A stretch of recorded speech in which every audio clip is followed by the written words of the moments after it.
और जब मूसा अलैहिस्सलाम ने अपनी कौम के लोगों से कहा कि खुदा तुमको हुक्म देता है कि एक बैल ज़बह करो, उन्होंने कहा कि अपने परवरदिगार से इल्तिजा कीजिए कि वो हमें यह बताए कि वो बैल किस तरह का हो। मूसा अलैहिस्सलाम ने कहा कि परवरदिगार फरमाता है कि वो बैल ना तो बूढ़ा हो और ना बिछड़ा, बल्कि उनके दरमियान यानी जवान हो।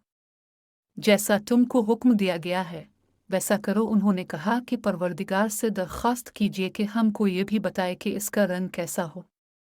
मूसा अलैहिस्सलाम ने कहा, परवरदिगार फरमाता है कि इसका रंग गहरा जर्द होके देखने वालों के दिल को खुश कर देता हो। उन्होंने कहा कि अब के परवरदिगार से फिर दरख्वास्त कीजिए कि हमको बता दे कि वो और किस किस तरह का हो, क्योंकि बहुत से बैल हमें एक दूसरे के मुशाबे मालूम होते हैं।